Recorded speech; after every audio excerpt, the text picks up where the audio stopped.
and it's time for us to continue the conversation with the Member of Parliament for Kiharu constituency, Ndindi Nyoro, who is also the former chairperson of the Budget and Appropriations Committee. Mheshimiwa, we've seen your communication to Parliament and of course communication to you in regards to your proposals.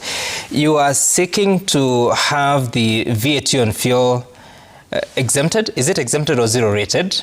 Exempted. Exempted. Yeah. And then secondly, you also want the road maintenance levy to be reduced to 18 shillings. Yeah. Explain to us the logic of this. And you know exemption has consequences for people that would want to claim VAT. No. How have you thought about that? It's zero rating is the one that has that challenge, but let me put it holistically. Currently, the kind of prices we have for fuel are not palatable, because the reason why I wrote to the Speaker and the National Assembly so that we do something about the prices is based on on one major thing. We must do a trade-off, whether we want to spend some money now and then we arrest future crisis in the economy, or we want to rest the economy just at laissez-faire, do nothing, the economy sorts itself, and then we'll have a big catastrophe going forward. So my reasoning is this. Currently, super is around 214. And you allow me to refer to the prices that were announced by EPRA, because there are still some negotiations. So what EPRA announced in terms of diesel was around 242 shillings. So my proposal number one is to exempt fuel products from VAT, technically knocking off 8% out of the VAT of fuel products, precisely diesel. I have my workings have majorly worked on super and diesel. The second thing is that there is a levy on fuel levy that was added in the year 2024, a levy of 7 shillings. I've also proposed that we also knock it off, and so that we can save around 7 shillings in terms of the pump. The other intervention that we have to do is that in terms of the profit margins for all the people involved, importers and also distributors and marketers, we are talking about over 17 shillings per litre of petrol, per litre of fuel that Kenyans pay. My proposal is that we knock off 4 shillings out of that. And the last intervention is that we go back to the fuel stabilization fund and add an extra 5 billion shillings to precisely stabilize diesel.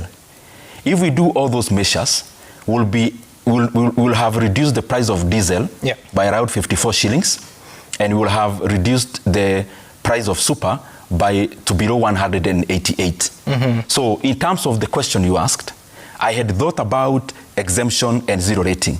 Zero rating has quite some work because it allows for claims. Exempting, I mean, the back end's there up to when you are not paying VAT.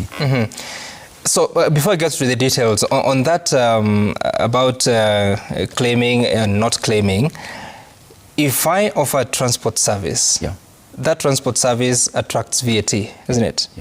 So if the VAT on fuel is exempted, how does that go? It ends there. You can't claim. Okay, this is the difference between zero rating and exempting. Exempting, if you exempt the pump price. But when it comes to it as an input, you can't claim as an input. You get what I mean? So then, if there are other elements that are involved in the transport service, then you can claim against those? No, you can't claim. This is the thing. Exempting, that's the reason why I really want us to reduce the cost of the price of fuel. Because once you bring it down, then you have actually also worked on fuel as an input. Remember, fuel is two things. Fuel is both for consumption and as an input. So I'm handling it at the exempting level because it handles both. Both as the consumer base, in terms of the basis of being a consumer good, but also on the basis of being an input. However, on fuel being an input, then you will not claim this VAT.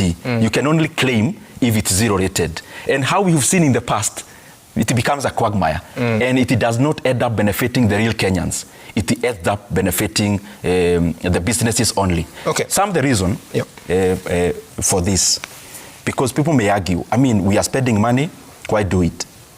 If we let the prices of fuel remain the way they are, remember, fuel as an input fuel as an input also causes what is called cost push inflation.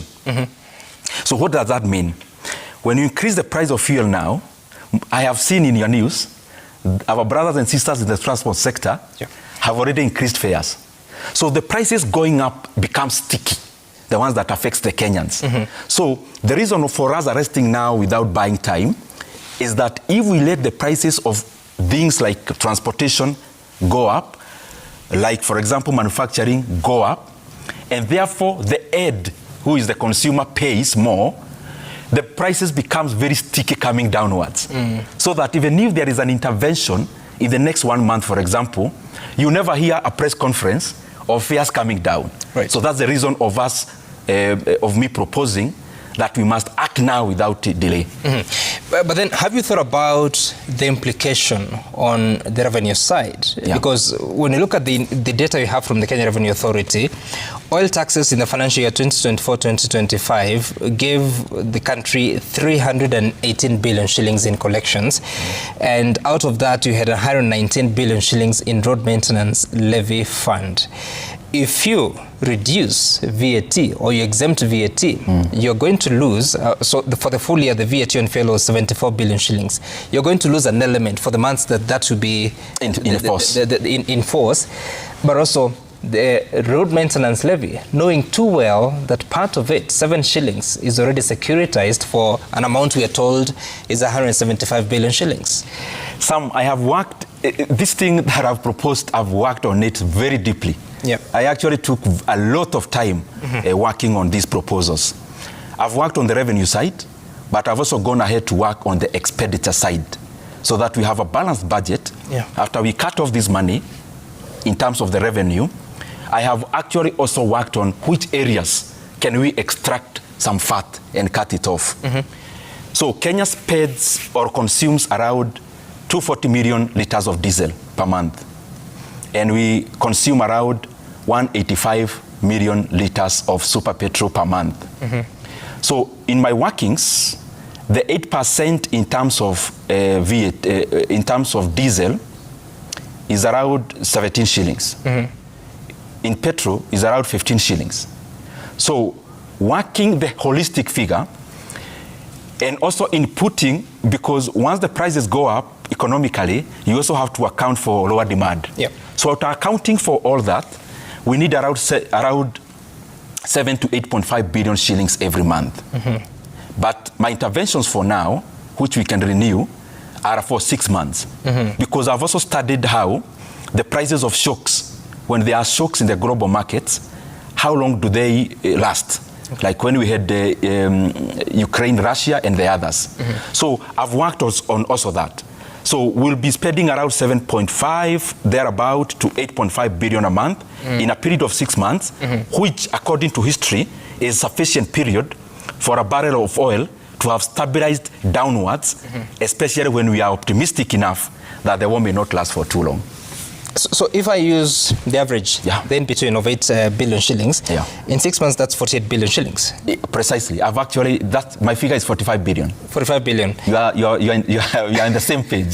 So 45 billion shillings. And the total collection in a full year was 74 billion shillings in 2024-25. And this is, I'm using this figure because it's the figure that you have for a full year.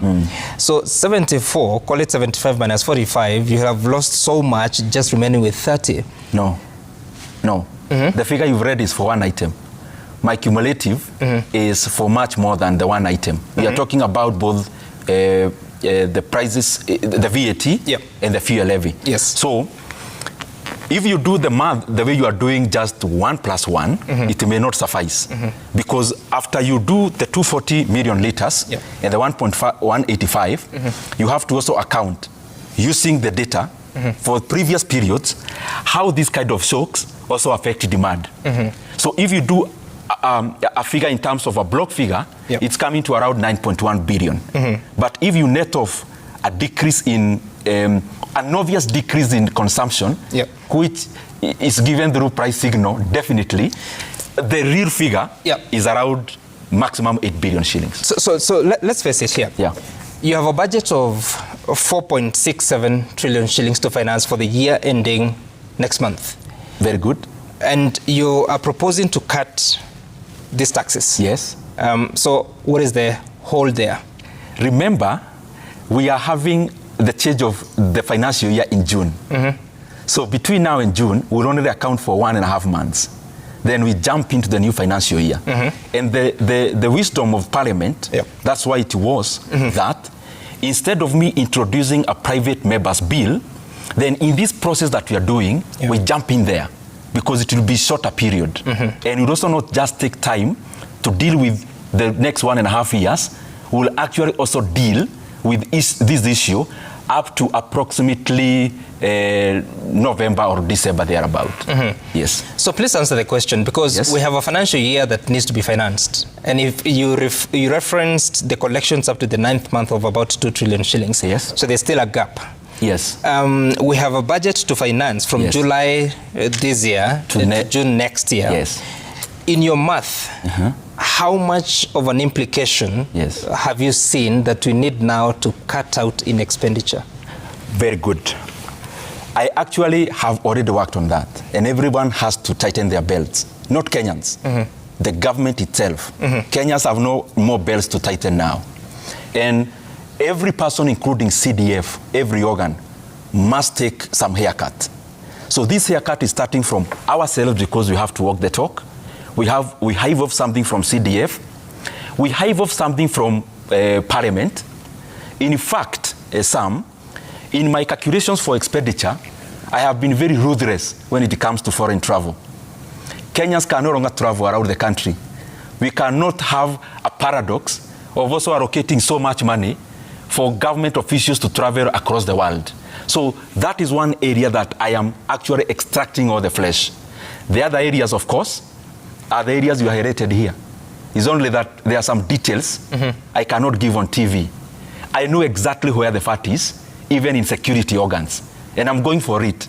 Because we have to do it now or postpone this problem, and we all have to pay the price, which will be too dire.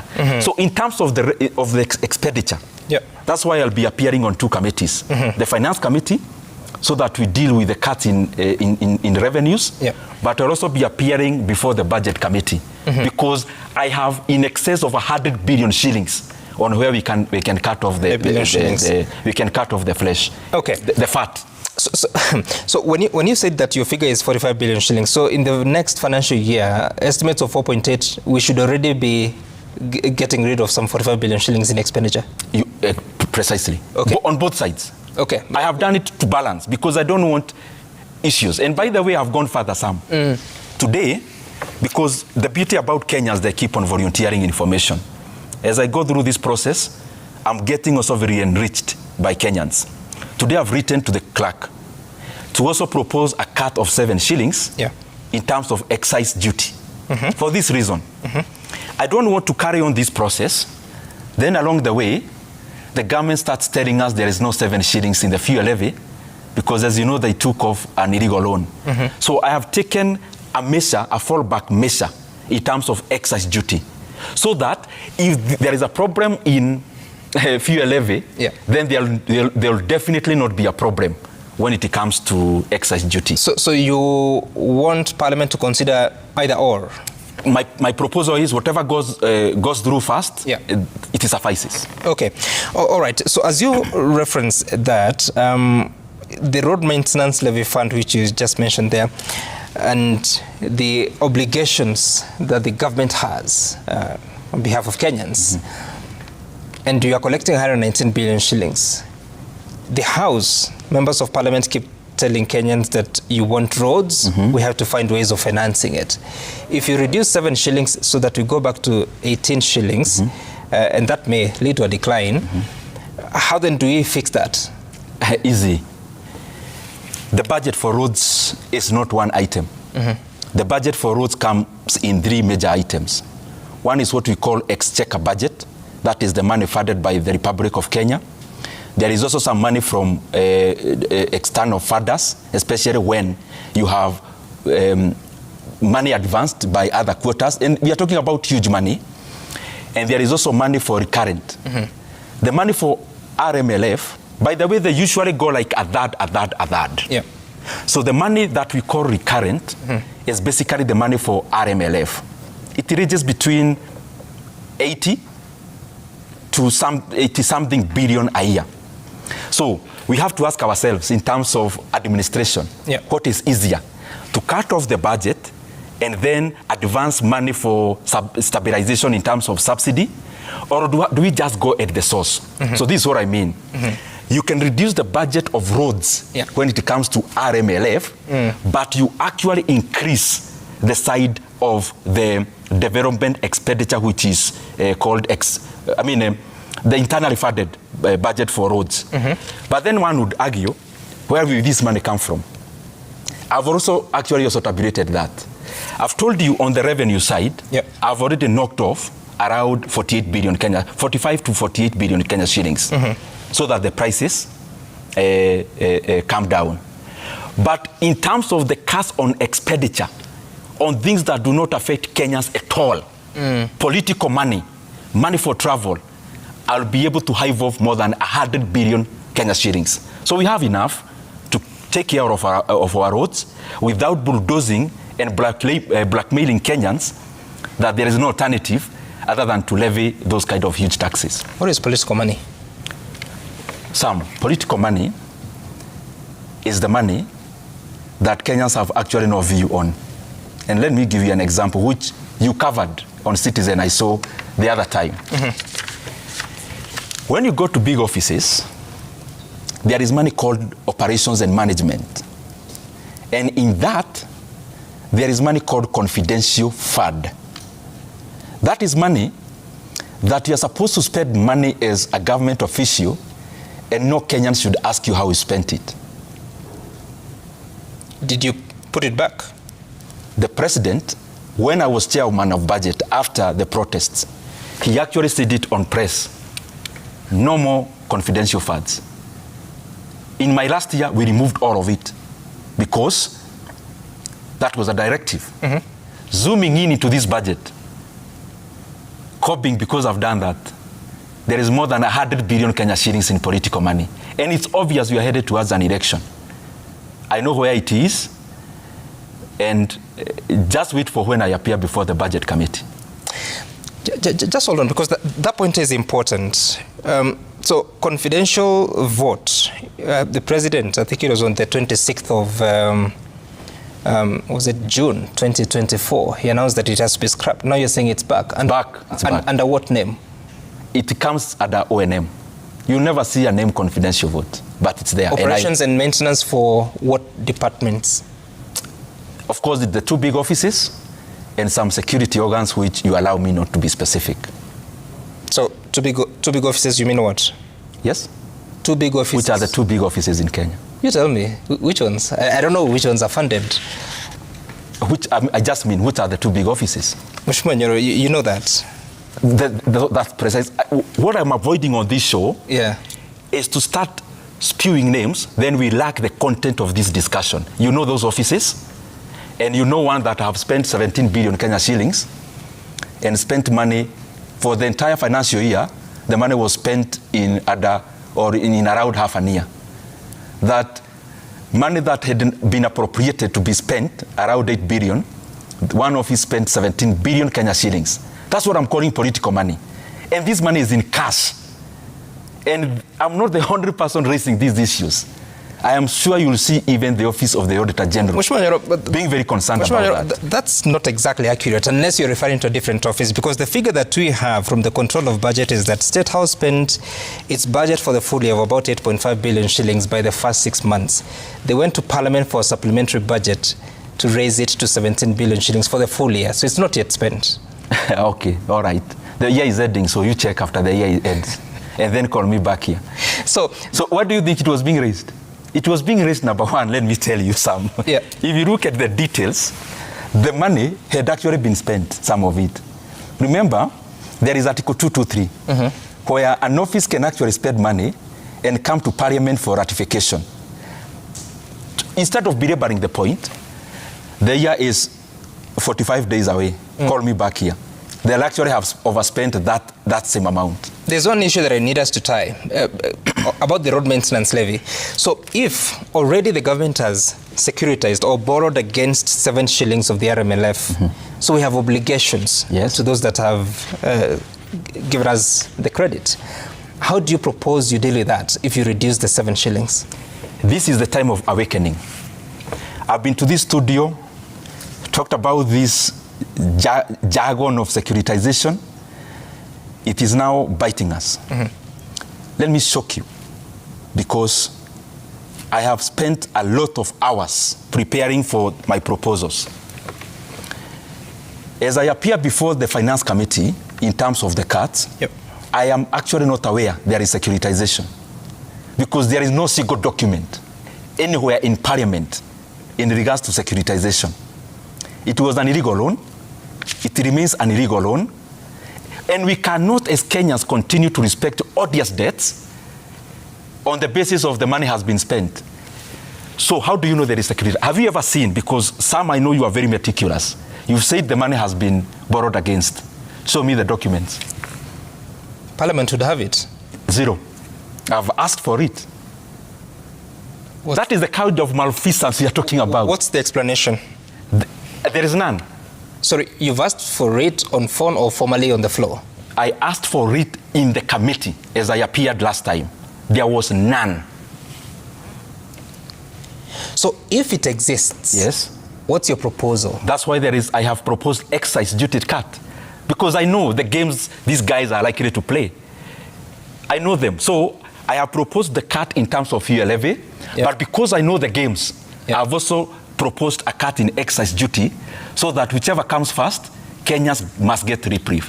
And by the way, Sam, let me tell you, for avoidance of doubt, there is political hullabaloo and there is objective proposals.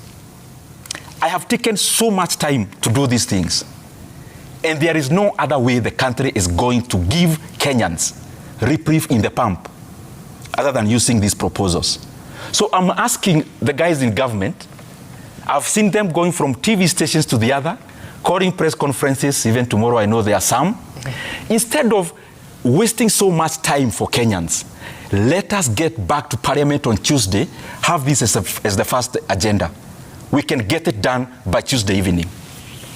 Now, the excess duty that you're talking about, first of all, the data from KRA shows that in 2024-2025, they collected 77.6 billion shillings out of excess duty on fuel. And excess duty on a litre of super petrol is 21 shillings 95 cents. On kerosene, it's 11 shillings 37 cents, and it's the same amount for diesel. So this is why you want 7 shillings deducted. 7 shillings across the board, because I've worked with an aggregate figure of all the litres. And there is also a proposal that we have seen of your colleague member of parliament for Tetu, that is Geoffrey Wandeto, proposing similar things to yours, but going ahead to suspend import declaration fee on diesel specifically, zero rating excess duty on diesel, zero rating VAT on diesel and super petrol, and also additional stabilization support at a rate of 2.5 billion shillings per month. And again, because there are many functions to be financed, and I know you're saying that there's political money, there's everything else, but we are in the 11th month of the financial year. There are several functions that are saying we have not received the exchequer releases. If you go to schools, they'll tell you that we have not received sufficient number of books. How do you protect those important social sectors from the impact of such kind of cuts?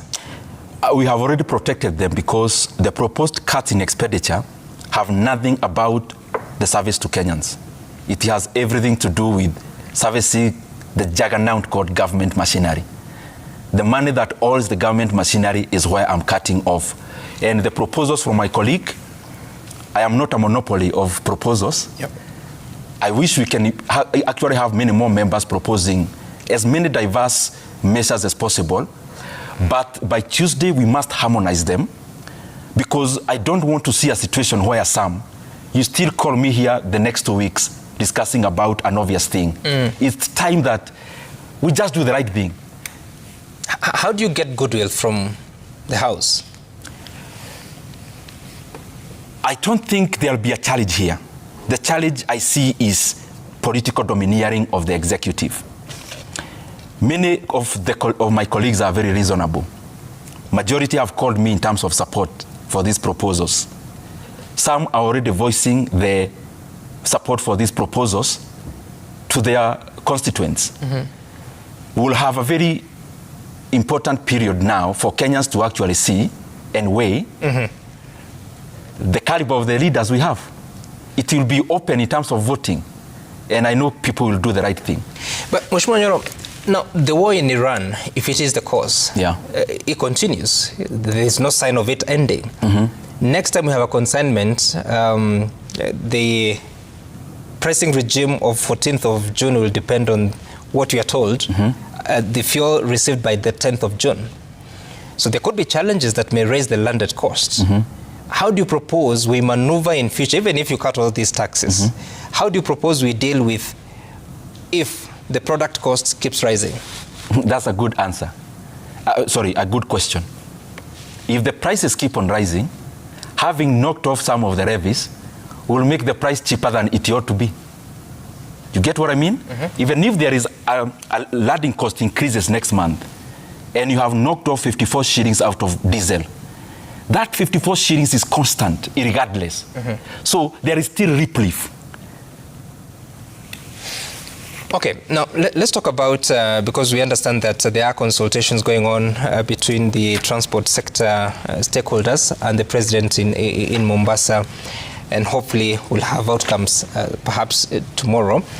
But moving on, you have also spoken about the government-to-government deal. Very good. And you've pretty opposed it, which has been with us since 2023, if I'm not mistaken, March 2023. I think the first consignment came in April. Why are you so opposed to it? I am opposed to G2G because it is a kiosk, it is a sham, it is just an instrument of patronage. There is no market dynamics in it. It is just political interference and profiteering. The 75% importation of G2G is handled by extremely very senior leaders in this country. And it is abhorrent, Sam, that as we try to look for these kind of measures to give Kenyans some reprieve in the pump, our leaders are benefiting from all business as we talk. The importer's margin of 6 shillings, most of it runs directly into the pockets of leaders through political patronage. Which leaders? Do your research. I have been here many times, and I know you do a lot of investigative journalism. No, don't do that. It's a low-lying fruit. Which leaders? You know them. I don't need to belabor. And I'm saying, in this show, I'll not mention any name, but I'll only fall shy of doing that. Because I don't want to sensationalize, be sensational. That's what I'm asking, that, Mheshimiwa Nyoro, we saw communication, I think it was in March 2023, and the kind of conversations that were steered by Energy Cabinet Secretary then, Davis Chirchir. Then we were told that an agreement has been reached to give stability of fuel supplies. In a short while, we saw the first ship docking, and the people to receive it were then Deputy President Rigathi Gachagua and the likes of David Ndindi, who is a presidential advisor, or the chairperson of the Presidential Advisory Council. So then when you say that senior leaders they receive 75% of all the imports, so who are you talking about? I mean, you are a Kenyan. I don't need even to go further than this. You already know, and I can give you more hint. G2G, Sam, before I give you the second hint, should actually not be G2G. Should be what? Should be G2C.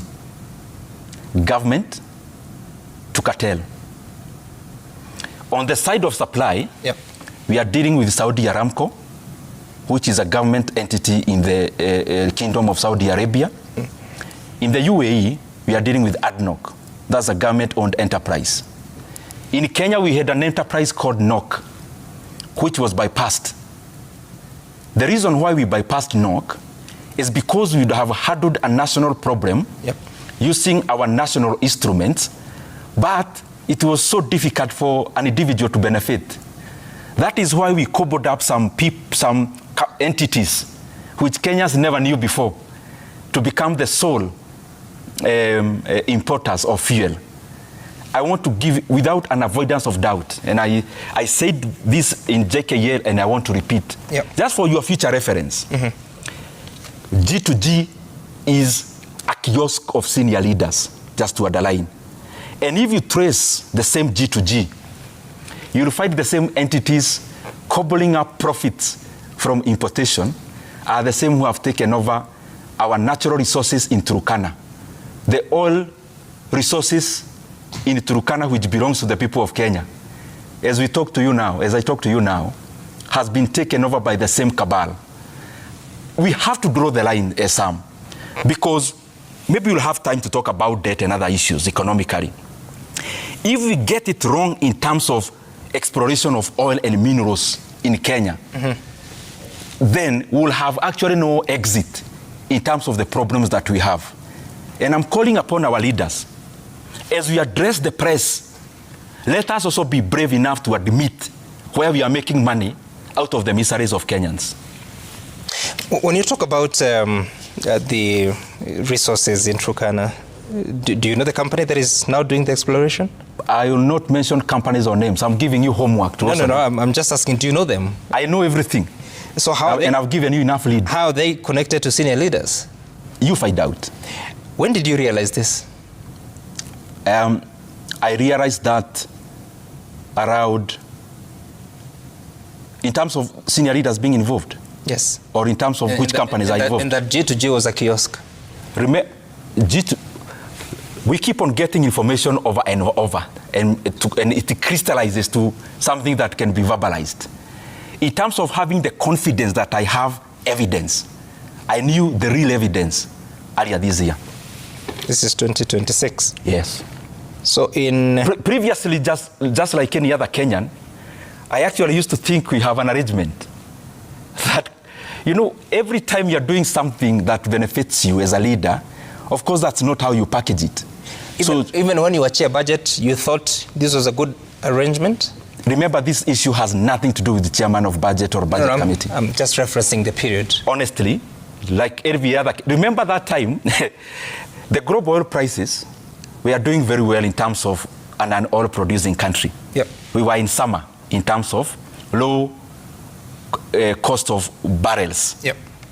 So there was actually nothing much to excite or to cause anyone to do anything. So the more now we get the pain, the more you get interest. That's like obviously in many other facets of life. And when I dug deeper, which I'm also calling upon you to do that, the facts are so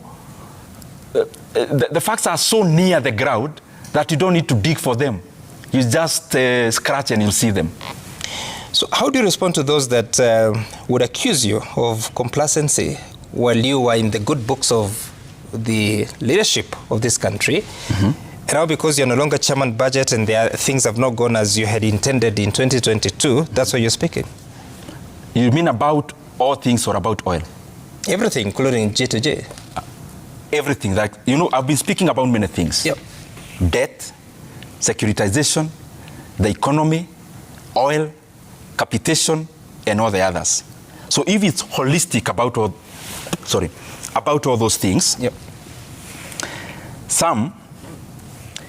I was chairman of budget, and I'm actually very proud about the role that we played for our nation. Yep. In fact, I have never seen anywhere anyone accuse the budget committee of anything. Even when there were protests, there was zero about budget committee. In fact, if you check in the Hansards of Parliament, you realize that the then leaders of opposition, including Badi and Junet, just look for Hansards. They used to hail the process and also comment the outcomes. But I also own up to the fact that we have not been able to explain very well to Kenyans that there are 3 committees in Parliament that deal directly with the economy.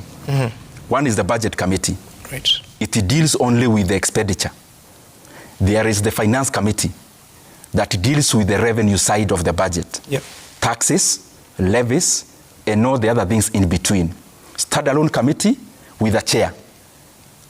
It was not part of the domain of the budget committee. There is another one called Debt and Privatization Committee.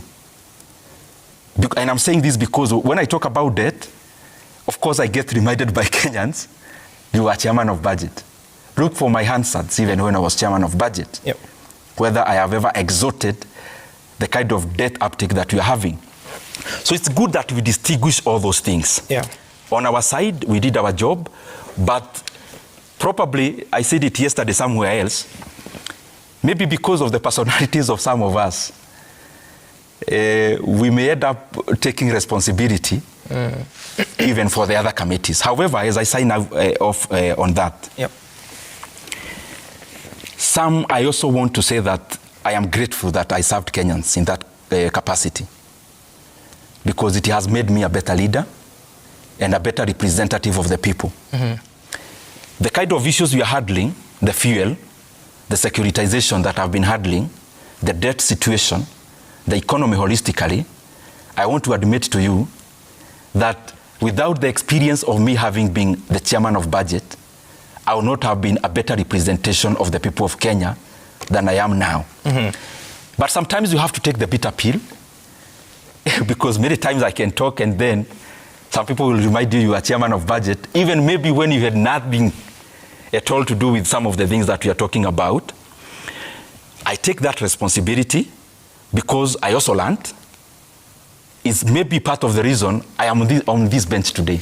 But tell me, how difficult is it if you're in such a position, or you're serving in such a capacity, or you're a member of the National Assembly from the majority side, how difficult is it to point out that which ideally would be seen to be going wrong against Kenyans?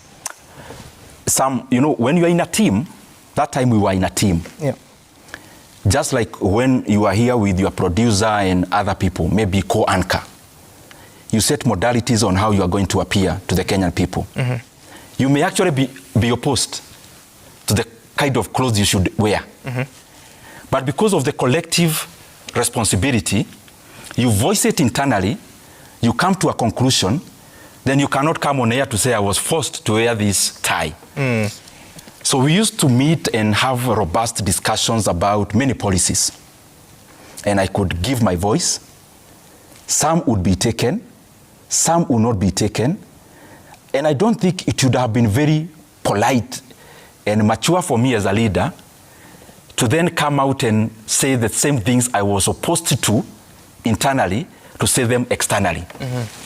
And that is the reason why I appreciate the fact that now I am a free bird. I am not bound by the team responsibility. So I may not then go against any team modality to point out things. And I want to remind, there is one thing that happened after the protests of 2024. And I don't want to go deep into many things, but I'll say just one.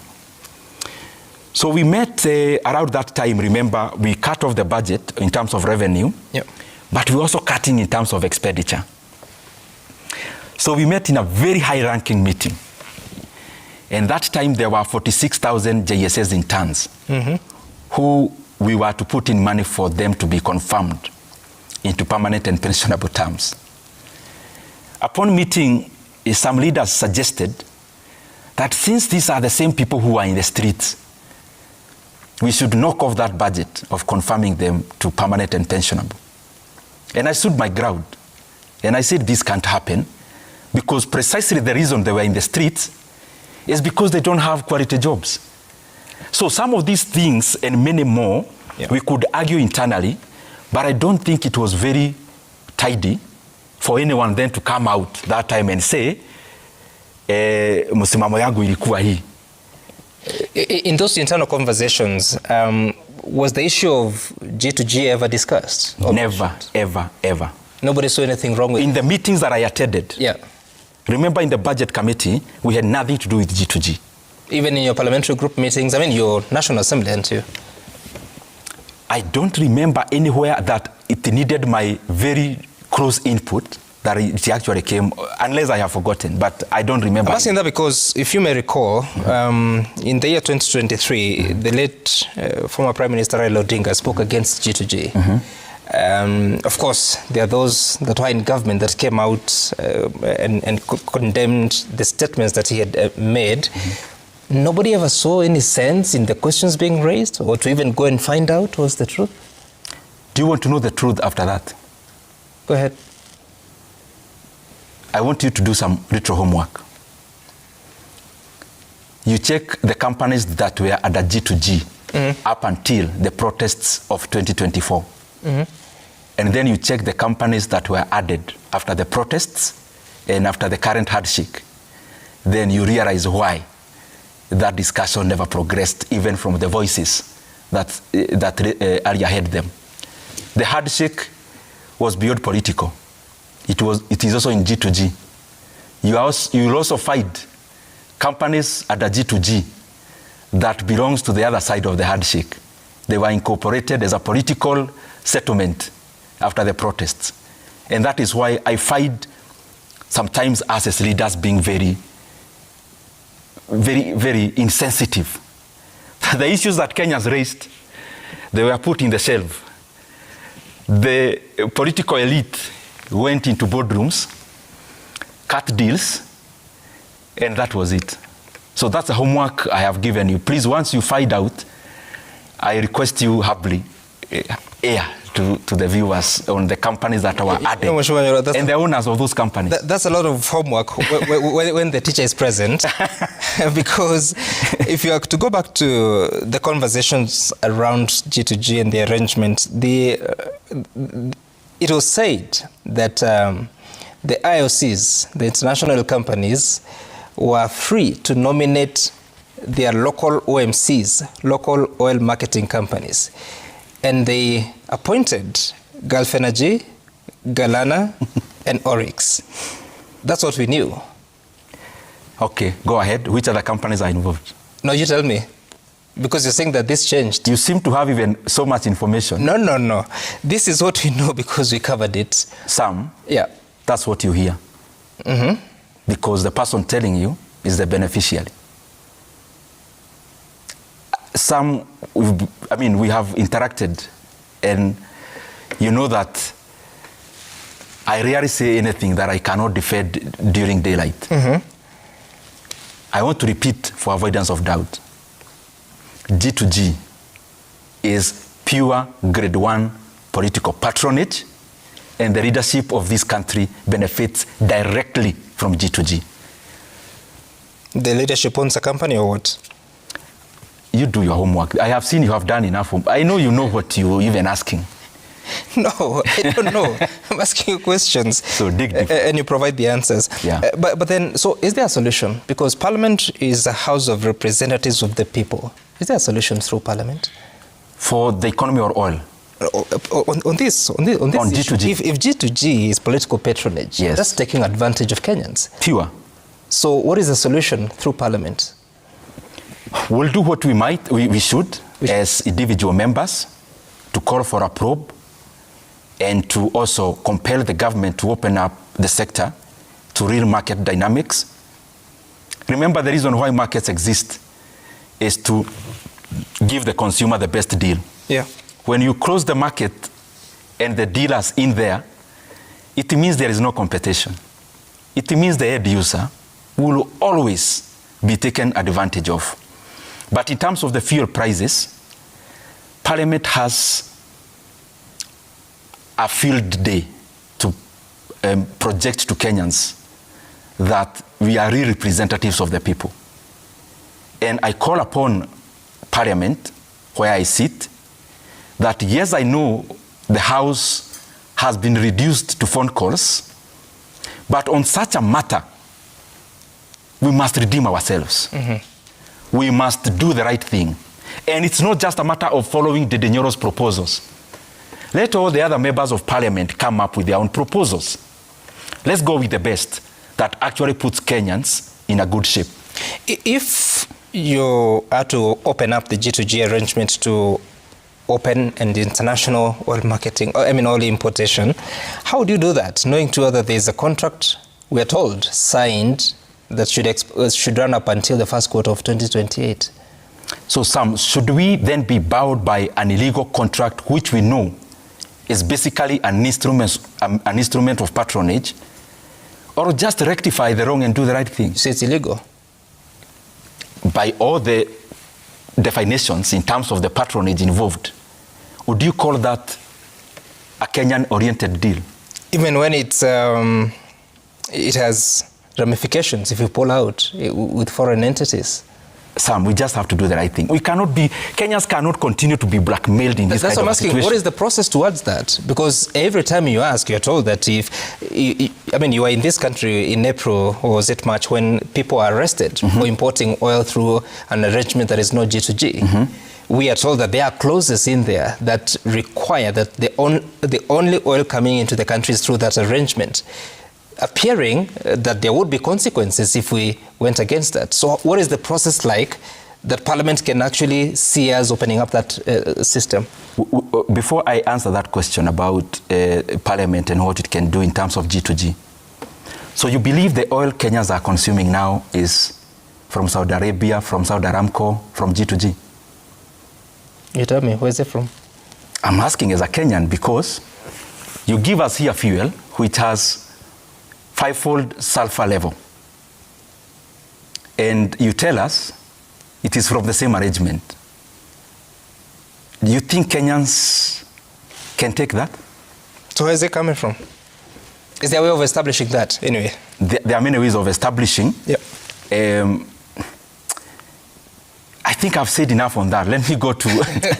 I don't want to repeat myself over and over. We're closing on that because honestly, Mheshimiwa Nyoro, if you sit here and tell us what the problem is, yes, what are Kenyans supposed to do? They don't sit in Parliament. Exactly. There is G2G. That's an elephant by itself. I'm first handling some part of the oil because the holistic discussion is oil. Yeah. I know there is an elephant in G2G. I have not yet started collaborating the process on how to deal with it. Okay. I know the breadth and the generality of it. Yeah. There is fuel prices. There is a credible proposal. So what I can request you, so that I also don't appear to put the cart before the horse, I know there is a problem. There is a committee in Parliament that deals with energy. Yep. I'll see what to do as a private member in collaboration with that committee. Hopefully, we give Kenyans justice. Okay. I see what you did there, but let's move on a little bit. But I've been very generous with information, Sam, on that. Okay. Yeah. Now, if you remember the data that we showed there, and you said this is not the actual budget, we're heading towards 4.8 trillion shillings. Yeah. Going by the trend, it is likely that we'll be past 5 trillion shillings by the end of the financial year, yes, which will end in June 2027, a few months to the election. But then there is so much that you have to pay for. And you use the figure of, I think, 72% of what you collect is going to servicing debt. What do you think would be the solution? Because if you look at these social services, education, health, they're becoming quite expensive. Precisely. If it's about revenue collection, Kenyans are feeling stretched. The tax net, is not as wide as you would expect. But even the Kenyans that you want to tax, continuously they have less and less disposable income. How do you suggest we maneuver this situation, because we find ourselves trapped by debt? Allow me, so that I come zeroing into what I think we should do, to just say this for Kenyans to appreciate where we are and where we've been. Within a minute. 2002, the debt in Kenya was 600 billion. Our collection in terms of revenue, because those things, revenue and debt, is something that should draw the same graph. So let me start again. 2002, President Kibaki takes over, I think, in 2003. The debt in Kenya was 600 billion, and the collections, ordinary revenue, was 200 billion. President Kibaki goes for 10 years. Our debt was 1.7 to 1.8 trillion, but our revenue was around 850 billion to a trillion. So the debt grows threefold, the revenue grows fivefold, around fivefold. From 2023 coming to 2022, the debt grows from 1. You mean 2013 to 2022? Sorry, yes, thank you for that correction. Yep. From 2013 to 2022, yep, the debt grows to 8.7 trillion. Right. But our revenues grows to below 2 trillion Kenya shillings. And I was part of the people who thought that we would come and bite the bullet and at least try to climb lower in terms of debt to GDP ratio. And we tried in the first year, if you check, in terms of debt to GDP ratio. There was goodwill to do the right thing around that time. Now, as I talk to you, Sam, the debt in Kenya is 13 trillion. But our revenues this year will be 2.4 trillion. So our debt has grown by 50% so far, because around 4-something trillion. Yep. Our revenues have grown by around 20%. So the problem is dire. What do we do? The reason I gave that trade is, if you look again at the economic growth in those three parameters and those three periods, you realize one thing, and I'll give up to 3 years so that I close in. Because these things cannot be done in isolation. The first 3 years from 2003, in dollar terms, the economy grew by 36%. So you see, there is a correlation. The first 3 years from 2013, in dollar terms, the economy grew by 21%. The first 3 years from 2022, the economy has grown by 14.7% in dollar terms. So it shows you one thing. As we talk about debt, we are also talking about collections.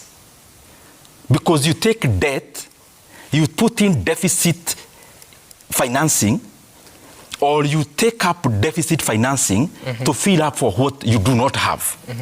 So we should look at, why is it that we do not have what we should have? And my answer is very broad. It is about, how is the economy faring? So the number one thing we have to do is that we have to holistically, deliberately look at areas to grow the economy. I know that will take too long. Second thing, we must audit our debts. This has been a song forever, but we never do. Kenyans, probably, to a large extent, they are paying for debts that they never benefited from. It is time that we audit all our debts. With this aim, Kenyans cannot continue to bear the load of money that was stolen or is being stolen.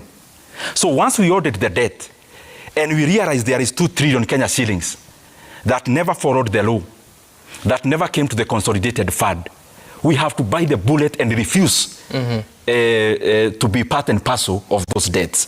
The third thing is that, and this is why I was talking agree and when we were talking about patronage in Turkana. From where I sit, grow the economy holistically, make the economy more complex by not just depending on the traditional sectors, agriculture, and stories, open up our economy to more things. But we also have a silver bullet in oil and minerals. Those are things that can bail us out in a big way. And I feel bad, Sam, that if we again put in self-interest and patronage in those two elements, then even the person who comes in 2027 will be handed over a steel seat. Utakalia kiti ya chuma, ambayo mumefugwa na chuma. You try to be flexible in terms of revenue-raising measures, you'll be doomed. And since we have an option that there is something we can do, especially on those three, on the last part, let's try to start doing the right thing on that parameter. How would you suggest we audit the debts? The Auditor General, we have already the Auditor General. It's simple. The debt has a source. According to our PFM Act, you should only borrow for, you know what? Development. Development. Is there a thing easier than that? It's just tracing. This money has come in. Where did it go? Let's talk about the how when we are in the field doing it. And I'm saying this because I have tried a little bit to do some of those things. Kenyans would be shocked that there are some debts that we took, money went into personal accounts. Is that a likelihood during the leadership of the current administration? It is difficult to provide a solution for the problem you created. What do you mean with that? The bigger uptake of debt in Kenya, in terms of percentage and aggregate, Kibaki was slower. The other term, President Uhuru Kenyatta accelerated. Now, we have not accelerated. We have blown it out. So let me ask the question again. Is it a possibility that the debt that has been accumulated this current administration may have gone to personal pockets? Audit should show us that, but I believe there should be those kind of elements. I believe so. Yet, part of that is allowed by Parliament through deficits declared and intentions of borrowing both domestically and externally approved. Parliament approves block figures. It does not approve. For example, the country may be going to the market next week to take up some domestic debt. That's part of the block figure already passed by Parliament. That is the predicament. The issue... does it offer any control on the side of National Treasury? The whole responsibility lies with the National Treasury. And Kenyans should appreciate this because, and I'm not trying to stand up and defend my colleagues. Parliament is Parliament. We all have what we have to do in terms of representation, oversight, and the rest. The Republic of Kenya is very resourced by personnel and departments. There is a whole full-fledged department that deals with debt alone. Yep. It has more personnel than all the members of Parliament. You get what I mean? Their work when they wake up in the morning is about debt. So there is something we should do and we must do. So, again, the question, if you approve the proposed deficit of 1.1 trillion shillings, can National Treasury borrow up to 1.3 trillion shillings without approval of Parliament? I saw that, I think, last financial year. And there are no consequences? I don't think they were dire enough. It's just an appearance, you explain, you go around about your business. And let's not cheat ourselves here, Sam. I'm a member of Parliament. We'll be going to Parliament on Tuesday. Is that so? You are likely to hear stories. Oh, you wrote to the Speaker to reopen Parliament. Leaders should do that. Fine. Let me ask you this question as a Kenyan. We are in Parliament where the majority side, the government joined opposition, and the opposition joined government. So who is now speaking alternatively? Alternatively meaning you will have the majority leadership talking the same choir with the minority leadership. In Parliament, the rules are, give this person 30 minutes, being a leader, the other one 30 minutes.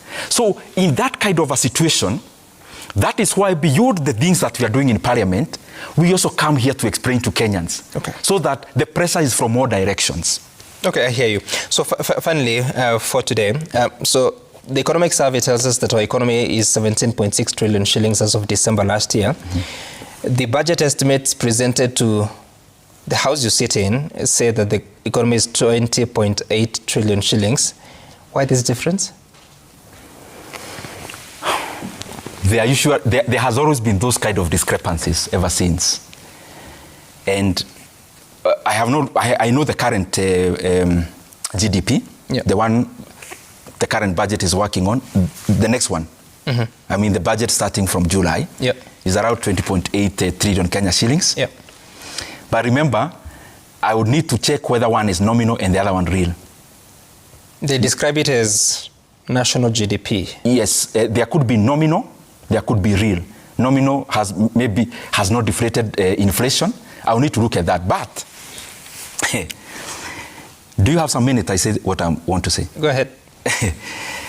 what I have noted also, Sam, and I'm saying this with all the responsibility of also me being a leader, is that beyond what you've read, we saw the IMF yesterday.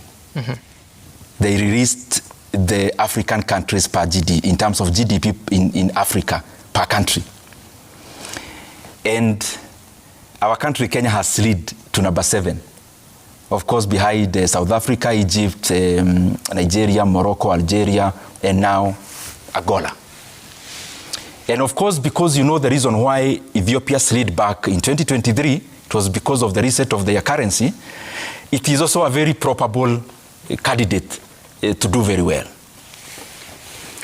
I just want to call upon all of us, Sam, myself included as a leader, as the leadership of Kenya, let us know that rhetoric has its place, but you can never replace rhetoric with figures and growth. And this is the reason. Kenya, last year, after all the hullabaloo, and after all the political gatherings, and after all the narrative from government, the economy of Kenya has been the giant of the region. It grew by 4.6% last year. That's why it has slid. In all our regional counterparts, we were last, except maybe one very small country. Tanzania with elections grew by around 6%. Uganda with elections grew by 6.3 to 6.7%. Ethiopia grew by 6.5%. Listen to this, Rwanda grew by 9.4%. In fact, the last quarter of 2024, Rwanda grew by double digits. What am I trying to say?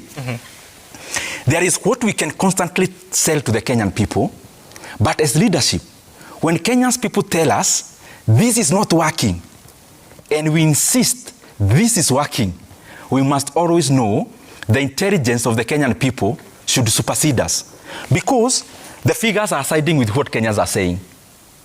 It is time that as leadership, we lock ourselves in and do our work. Instead of reminding Kenyans every day about our work. It is time to do it. Okay. And you know how the economies work, Sam? The reason why there is something called convergence in economics.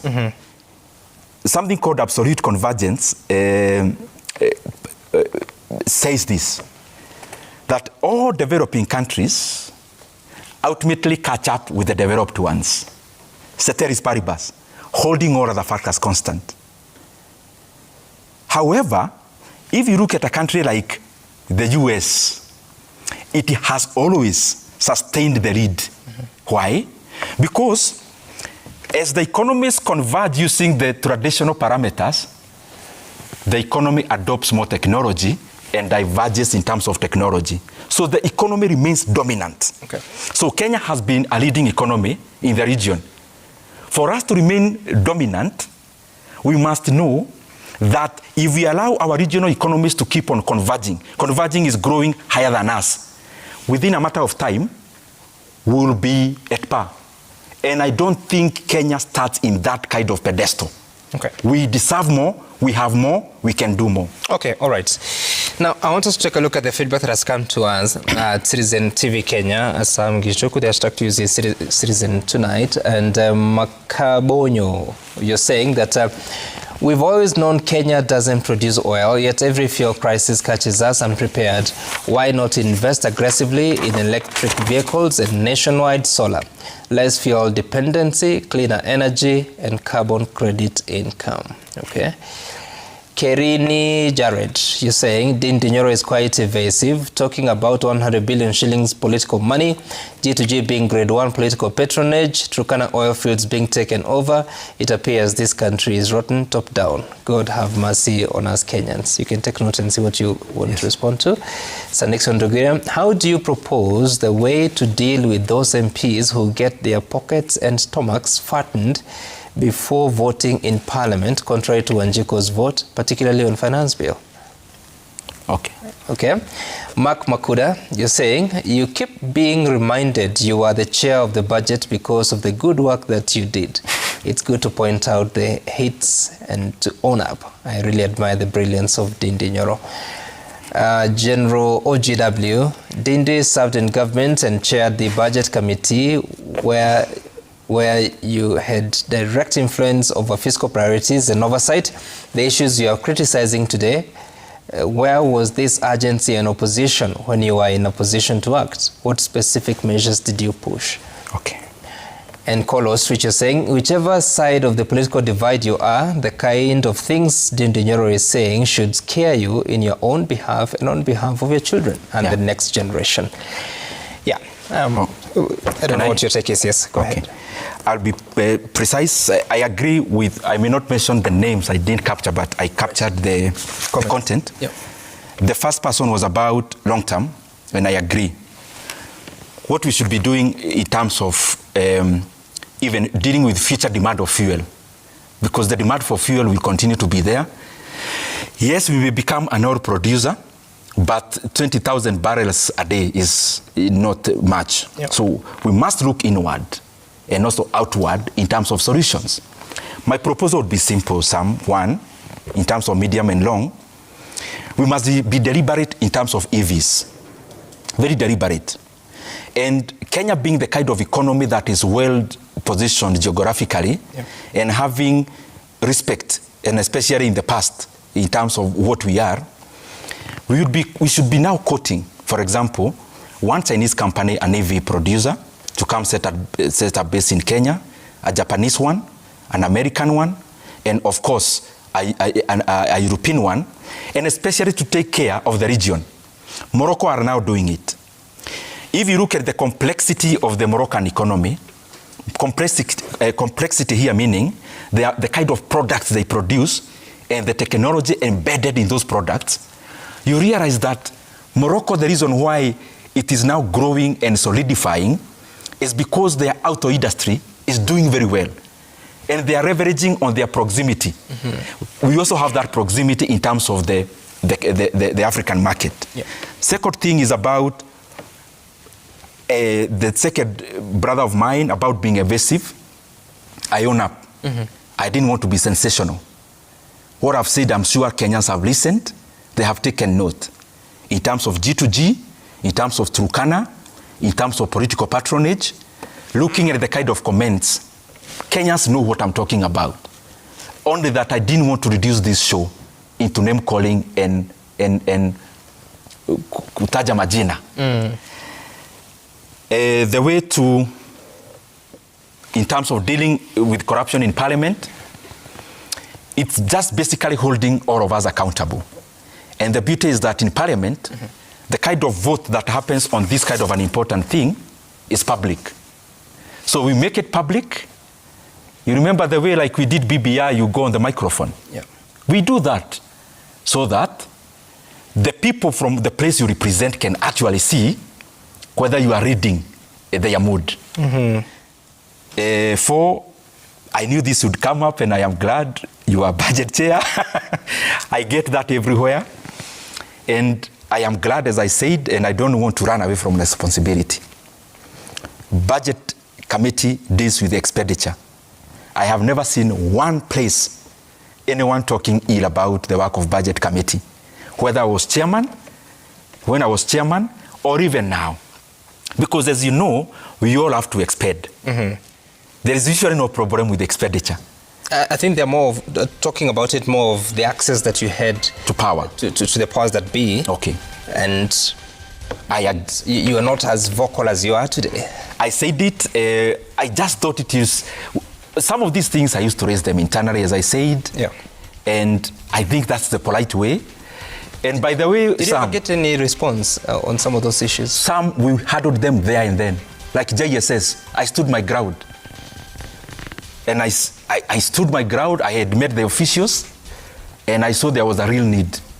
So some you could stand your ground, others you could cede, but I don't think it was very good, tidy, for me then to come out and then appear to be better than all other people.